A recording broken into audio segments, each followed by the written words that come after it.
1:15 a.m. The Moscow. Sky shattered in fire and steel. In the deep silence of Moscow's night as the Russian capital lay peacefully asleep, a nightmare of steel and fire tore the sky apart. At 1:15 a.m. on July 11, 2025, NATO satellites began recording a series of unusual flashes over the skies of the Lukhovitsy and Tula regions, the twin hearts of Russia's defense industry. At first, the glowing sparks were mistaken for meteors or some strange atmospheric phenomenon. But no, they were UAVs, steel bees carrying within them the fury accumulated from hundreds of retaliations held back. They flew low, dangerously low, skimming the Russian forests and meadows, charging forward like fate itself. Less than 2 minutes later, a massive explosion ripped through the compressor station of the Voronin Aircraft plant, the core supplier of dry air for the MiG-35 assembly line. Without that air, the entire production line suffocated. Flames roared, swallowing the electrical systems, where unfinished MiG fuselages waited for their mechanical hearts to be installed. All of it turned to ash in the blink of an eye. Almost simultaneously, another blast erupted in Tula. A different UAV, the Strij 2141 jet, pierced through the roof of the administrative building at the Shipunov Design Bureau, which housed all calibration data, production records, and prototype schematics for the Pantsir S-1 air defense system. The data archives were reduced to cinders. Servers melted under the heat. A second detonation ignited missile propellant storage, sending a black column of smoke 500 meters into the sky. Moscow, once considered untouchable, now burned, not only from bombs, but from a cold message from Kyiv. There is no rear area anymore. 3 hours earlier, at a camouflaged command post in the Pavasumi countryside, a team of Ukraine's strategic UAV officers were studying satellite data. 2 commercial satellite photos taken 2 days prior revealed 7 MiG-35 fuselages under assembly at Lukhovitsy, freshly coated with anti-radar paint. Open Pantsir missile containers in Tula, alongside accelerated activity at the Hermes K missile body workshop. 2 targets stood out as the lungs and heart of Russia's defense industry. Lukhovitsy, assembling new MiGs and overhauling MiG-31 interceptors. Tula, integrating electronics for Pantsir systems, the frontline shield of Donbass and the Black Sea. A commander circled the backup power grid in red ink, a vulnerability point. Target coordinates were converted to delta-weight GPS. The UAV list for the strike included 12 Bober drones, composite structure, radar stealth, 40-kilogram warheads, 4 UJ-22 drones, logistical versatility, fragmentation warheads, 2 Strij 2141 jets, high-speed thermobaric warheads of 60 kilograms. Launch rails were hidden under forest camouflage. Micro-UAV jammers were deployed first, the overture of this symphony of death. 2340, the order to strike. The Ukrainian night was no longer quiet. The Bober units launched silently, skimming just meters above treetops. They evaded fixed radars, gliding through radar shadows, relying on inertial systems and terrain mapping. The UJ-22 split into 2 teams, 2 for Lukhovitsy, north, and 2 for Tula, south. The Strij 2141 took off at Mach 0.9, deliberately emitting radar reflections,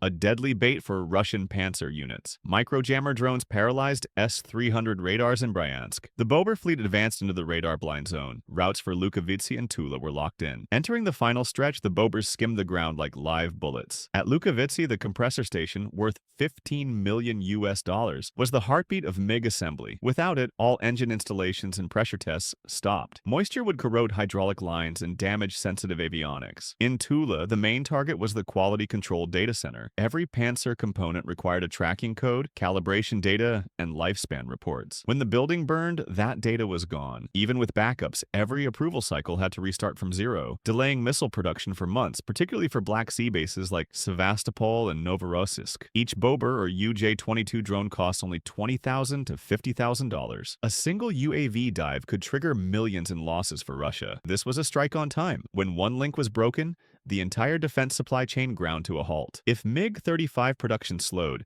Su-30s and Su-35s would have to fly more missions, causing faster engine wear and higher part demand. If Pantsir batteries weren't replenished, the low-altitude air shield would weaken, creating windows for ATACMS, Storm Shadow, and swarms of smaller drones. At the Kremlin's command center, 1:25 a.m., the red emergency lights turned on. The Moscow-Ryazan air corridor was locked down. Russia's Ministry of Defense claimed to have shot down 8 drones, but factories burned, roofs collapsed, data vanished. The truth could not be hidden. Russians were beginning to realize their rear is no longer safe. Kyiv didn't need to destroy every facility, only one critical node, letting the rest collapse on its own. It was both a psychological and strategic strike. 3 lessons emerged from Lukhovitsy and Tula. Cheap UAVs can threaten high-value targets near power centers. A single weak link in industrial supply chains can trigger a cascading crisis. The old idea of secure rear zones is dead. Modern warfare is total and nonlinear. Kyiv is not aiming at people. It is aiming at time.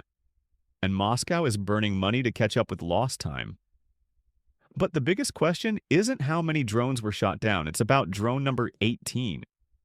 The one that pierced every air defense layer and shattered the radar belt guarding Russia's southern industrial heart. Tula, in that moment, wasn't just under attack.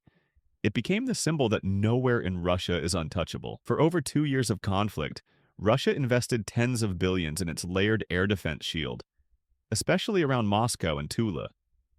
Pantsir S-1, Buk M3, S-400, the Iron Dome of Russian propaganda, now faced its fiercest test. Drone number 18 flew through a dead corridor.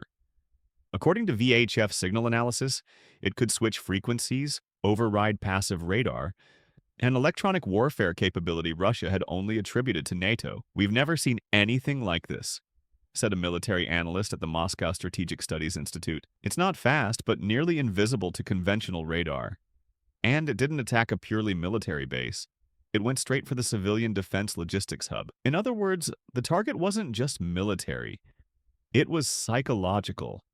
And that's the most painful blow. Sources inside Ukraine's general staff confirmed at least 3 drone types were involved in the July 11th raid. One of them was an undisclosed prototype, codenamed Billy Du, the White Ghost. According to Defense Express, this ghost could be the result of deep cooperation between Ukraine, U.S. defense experts, and Israeli tech companies. Range: 1,200 kilometers. Cruise speed: 720 kilometers per hour. Warhead: up to 80 kilograms. Most importantly, it can coordinate in swarms, sharing real-time combat data without satellite guidance. Imagine a wolf pack. Each wolf is a hunter on its own, but when they find prey, they act as one brain. That's how Kyiv is redefining UAV warfare, said weapons expert Konstantin Mazlichenko on ICTV.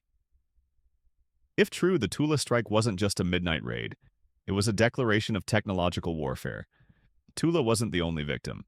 Since early July, a wave of fires has hit defense plants, oil depots, radar stations, and even civilian terminals in Bryansk, Lipetsk, and Tambov.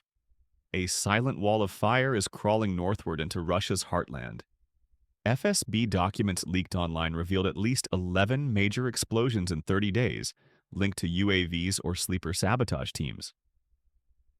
We're facing a new generation war, where borders no longer exist on maps, but in the weaknesses of perception, a classified memo reads. Kyiv is no longer focused on capturing every village or trench. They are tearing apart the illusion that Russia is untouchable. The final question: who will pay the price? Amid the rubble of Tula, a young engineer stood frozen, staring at broken glass. He was the chief of an aircraft engine casing workshop, now partly destroyed by drones. "We used to think war was something that happened across the border," he said quietly. "Now, it's in our hearts." Russia's Ministry of Defense vowed to retaliate with every tool necessary. But retaliate against what and how, when the enemy is a phantom swarm, flying low, flying far, and vanishing as if it never existed? That dawn in Tula, Russia didn't just lose a factory, it lost the last layer of protection, the illusion of safety. We always strive to provide the most in-depth perspectives. Please subscribe, like, and share if you find this content valuable.